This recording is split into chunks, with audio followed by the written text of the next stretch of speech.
আমি তাকে সবই দিচ্ছি, সে অ্যান্টিবায়োটিক পাচ্ছে, ব্রঙ্কোডাইলেটর দিচ্ছি, নিবুলাইজার দিচ্ছি, কিন্তু 15 দিন বাদ সে কিন্তু আবার অসুস্থ হচ্ছে ইনহেলার চলা সত্ত্বেও। নমস্কার, শুভ সন্ধ্যা।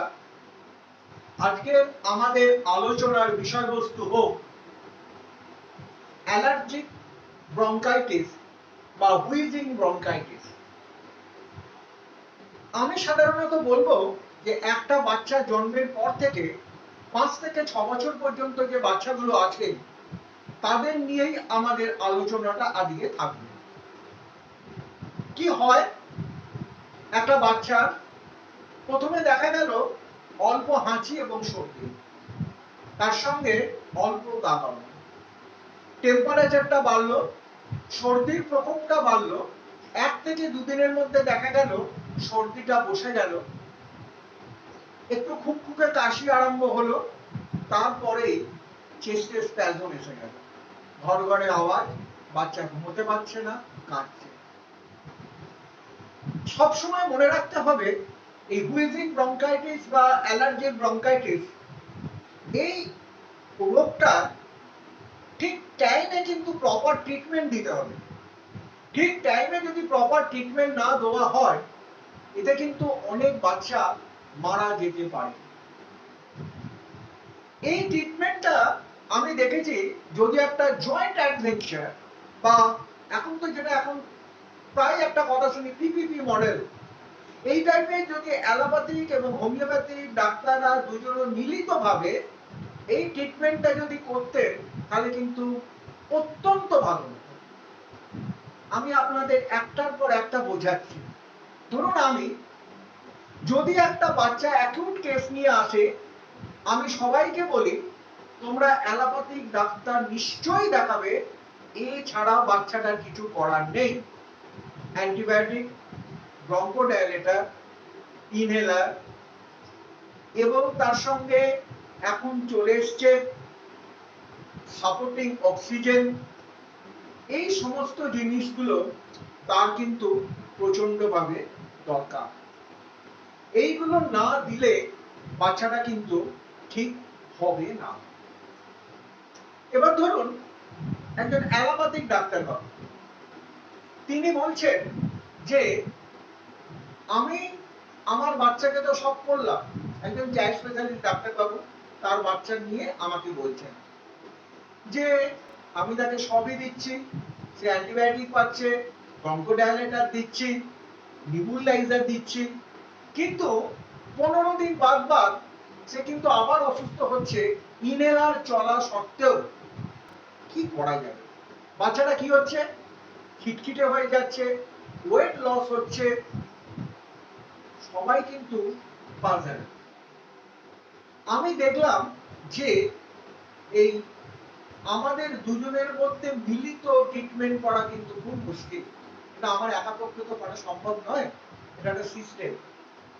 আমি তখন প্রথমে কি করলাম, গার্জেনদের বোঝাতে আরম্ভ করলাম যে তোমাদের বাচ্চা ভালো থাকবে, ভালো হবে, কিন্তু অ্যাকুট স্টেজে তোমাদের অ্যালোপ্যাথি করতে হবে। তুমি যে চাইল্ড স্পেশালিস্টকে দেখাচ্ছ বা যে ডাক্তারবাবুকে দেখাচ্ছ তাদের বলো না যে তুমি বাকি সময় হোমিওপ্যাথি করছো, কারণ সেই ডাক্তারবাবু কি রিয়াকশন দেবে তা তো জানি না, রিয়াকশন তো অন্যরকমও হতে পারে। যাই হোক, এই পেশেন্টদের বোঝাতে আমি একটা জায়গায় এলাম, অ্যাকুট স্টেজে তারা বাচ্চাকে অ্যালোপ্যাথিক করলো, অ্যাকুট স্টেজটা চলে যাবার পর তারা আমার কাছে হোমিওপ্যাথিক করতে আরম্ভ করলো। এর ফলে হলোটা কি, যে বাচ্চাটা 15 দিন 1 মাস বাদ অসুস্থ হচ্ছিল, সে কিন্তু দেখা গেল এত ঘন আর অসুস্থ হচ্ছে না, এবং 6-7 মাস বাদে দেখা গেল বাচ্চাটা সম্পূর্ণ হোমিওপ্যাথিক ওষুধে কন্ট্রোল হচ্ছে। আর একটা কথা আমি তাদের বলি যে দেখো, যখন সিজন চেঞ্জ হবে তখন এর একটা অ্যাকুট কন্ডিশন হয়তো আসতে পারে। হোমিওপ্যাথিতে কন্ট্রোল হচ্ছে বলেই যে অ্যালোপ্যাথি খাওয়াবো না, এই ধারণাটাও কিন্তু তোমরা মনের মধ্যে আনবে না। দুটোরই প্রয়োজন আছে। আমার কাছে মূল লক্ষ্য হলো বাচ্চাটাকে ঠিক রাখতে হবে। বিশ্বাস করুন, এত সংখ্যক বাচ্চা ভালো আছে এবং গার্জেনরা এই হোমিওপ্যাথি মেডিসিনের ওপর, ওষুধের ওপর তারা কিন্তু খুব সন্তুষ্ট। কি কি ওষুধ দেওয়া হয়, আমি কি কি ওষুধ দিচ্ছি আপনাদের বলছি, কিন্তু সবসময় মনে রাখতে হবে বিভিন্ন ডাক্তারবাবুর যে লাইন অফ ট্রিটমেন্ট আছে তারা নিজেরা নিজেদের মতো করে একটা সেট আপ করে।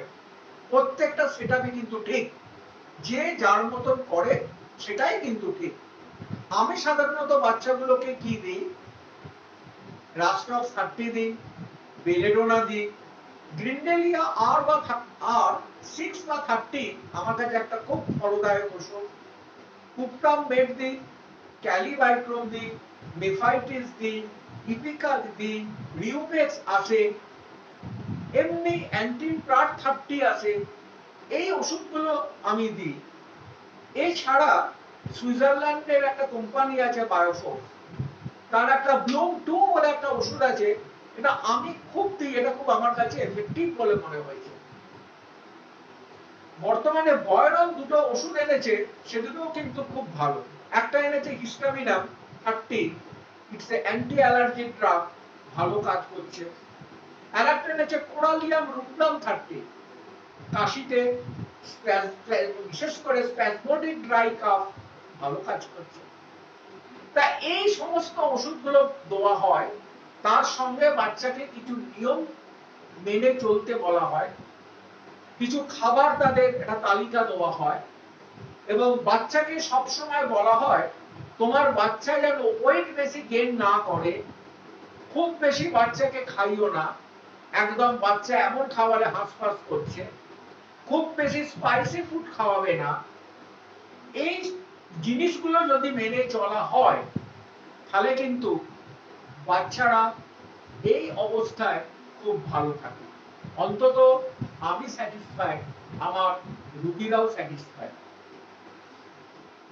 আপনাদের এই ভিডিওটা করে আমি এইটুকুনি বললাম যে আপনারাও ওই অ্যাকুট কেসে আপনারাও যদি অ্যালোপ্যাথিক করেন কেন, নিশ্চয়ই করবেন, কিন্তু আপনারাও আপনাদের বাড়ির কাছাকাছি কোনো হোমিওপ্যাথিক ডাক্তারবাবুর শরণাপন্ন হন, এবং বাচ্চাকে যদি একদম সুস্থ রাখতে চান তাহলে কিন্তু হোমিওপ্যাথিকেরও একটা বিরাট রোল আছে এই অ্যালার্জিক ব্রঙ্কাইটিস বা হুইজিং ব্রঙ্কাইটিসের উপর।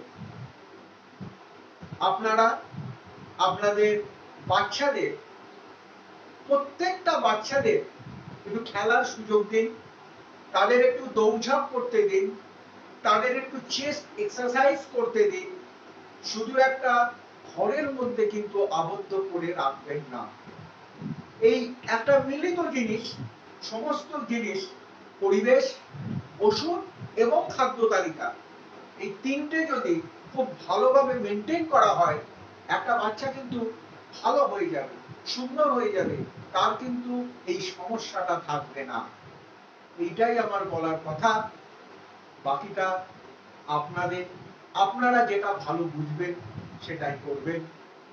শুভ রাত্রি, ভালো থাকুন, প্রতিটি বাচ্চা ভালো থাক। এই wheezing bronchitis it's a great challenge. ডাক্তারদের কাছে এটা একটা বড় চ্যালেঞ্জ, আমার কাছেও এটা একটা বিশাল বড় চ্যালেঞ্জ, এবং ঈশ্বরকে বলবো বাচ্চাদের এই অসুখ থেকে ঈশ্বর তুমি মুক্ত দাও। এটা খুব কষ্টদায়ক। নমস্কার, ভালো থাকবেন।